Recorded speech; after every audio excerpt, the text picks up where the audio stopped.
आज हम स्थानीय शासन के एमसीक्यू क्वेश्चन आंसर करेंगे जो कि 11th का पॉलिटिकल साइंस का चैप्टर है। ठीक है।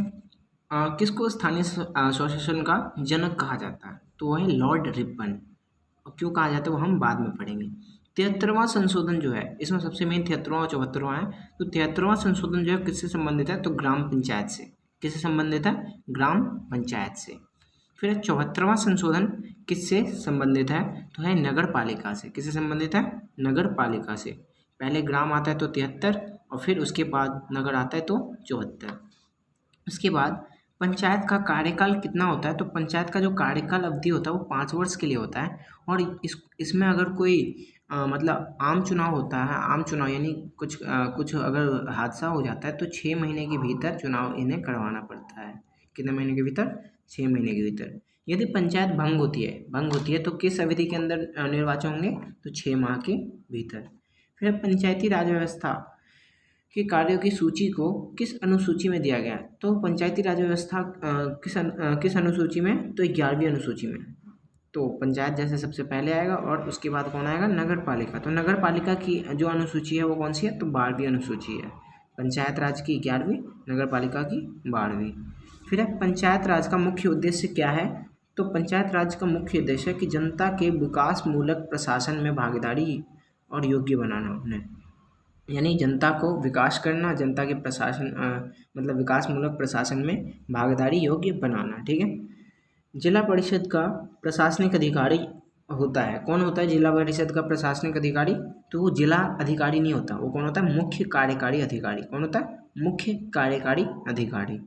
जिसके अंतर्गत पंचायती राज्य प्रणाली की व्यवस्था की गई है वो क्या है? तो वह नीति निर्देशक तत्व। ऐसा हो सकता है कि मौलिक अधिकार या मौलिक कर्तव्य दिए गए हों, लेकिन आप क्या लिखोगे?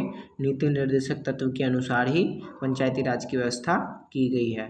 पंचायत का चुनाव हेतु कौन निर्णय लेता है? तो राज्य सरकार ही इन्हें सहायता देती है वित्तीय, और जो पंचायत का चुनाव हेतु निर्णय लेगा वो भी राज्य सरकार, ना कि चुनाव आयोग। ठीक है, क्योंकि यह राज्य सरकार का हिस्सा है। किस संशोधन के तहत महिलाओं के लिए 1/3 सीट की आरक्षण की व्यवस्था की गई है? तो 73वें संविधान संशोधन। ये कहाँ का है? तो ये है ग्राम पंचायत का। पंचायत राज संस्था अपनी निधि हेतु, निधि मतलब पैसे हेतु किस पर निर्भर है? तो राज्य पर निर्भर है, जो कि सरकारी अनुदान पर, यानी ये भी हो सकता है कि सरकारी अनुदान पर और राज्य पर भी ये निर्भर है। नगर निगम का अध्यक्ष कौन होता है? सबसे मेन क्वेश्चन, तो कौन होता है? तो या तो इसे इंग्लिश में मेयर कह लो, या तो हिंदी में महापौर कह लो। फिर नगर निगम आयुक्त की नियुक्ति किसके द्वारा होती है? नगर निगम जो आयुक्त होते हैं ना, उनकी नियुक्ति किसके द्वारा होती है? तो राज्य सरकार द्वारा ही। पंचायत का जो भी काम करेगा वो ज़्यादातर राज्य सरकार ही करती है। सत्ता का विकेंद्रीकरण का अर्थ क्या है? तो सत्ता का विकेंद्रीकरण का मतलब है शक्तियों का विभाजन। किसके बीच? राज्य और केंद्र के बीच। फिर है आधुनिक भारत में स्थानीय शासन किस समय प्रारंभ हुई? तो 1882 में आधुनिक भारत में स्थानीय शासन की व्यवस्था की गई। किसके द्वारा? लॉर्ड रिपन के द्वारा। ये वाइसराय थे उस काल में। 1800 भारत में पंचायती राज्य की स्थापना सर्वप्रथम किस राज्य में हुई? तो राजस्थान के नागौर जिले में। पंचायती राज की व्यवस्था सर्वप्रथम किस राज्य में हुई? तो राजस्थान के नागौर जिले में। पंचायती राज के 3 स्तर ढांचे की सिफारिश किसने की थी? तो बलवंत राय मेहता। जो बलवंत राय मेहता है ना, इन्होंने पंचायती राज को 3 स्तरीय ढांचे की सिफारिश की। कौन सा? पहला ग्राम, फिर प्रखंड, फिर जिला स्तर। ग्राम छोटे छोटे गाँव होते, प्रखंड जो कई सारे गाँवों के समूह होते हैं, और कई सारे प्रखंड जो होते हैं वो एक जिला का समूह होता है। फिर 1960 में किन राज्यों में निर्वाचन द्वारा बने स्थानीय नेताओं की प्रणाली अपनाई गई? तो गुजरात और महाराष्ट्र। 73वां और 74वां संशोधन क्या है? तो ये स्थानीय शासन को संवैधानिक दर्जा जो मिला है ना, वही है 73वां और 74वां संशोधन। भारत में किस गवर्नमेंट ऑफ इंडिया एक्ट के बनने पर प्रांतों में ग्राम पंचायत बने? तो ग्राम पंचायत कौन से गवर्नमेंट ऑफ इंडिया एक्ट बना, इसके कारण बना? तो 1909, 1919, 1935। तो ऐसे में बना। ठीक है, 1909, 1919, 1935 के तहत जो बना था ग्राम पंचायत हमारा बना था। 74वें संशोधन के आलोक में राज्यों को स्थानीय शासन में अपने अपने कानूनी बदलाव करने के लिए कितना समय दिया गया था?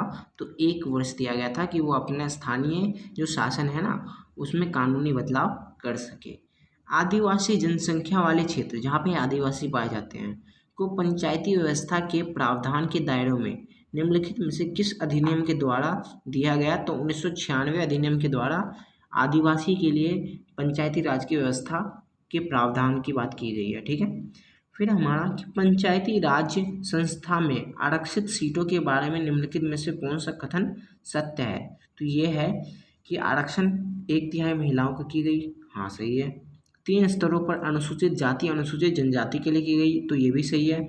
आरक्षण की व्यवस्था 3 स्तर पर अध्यक्षों के पद के लिए भी की गई। हाँ, ये भी सही है। तो हम उपरोक्त सभी इसका आंसर डाल देंगे।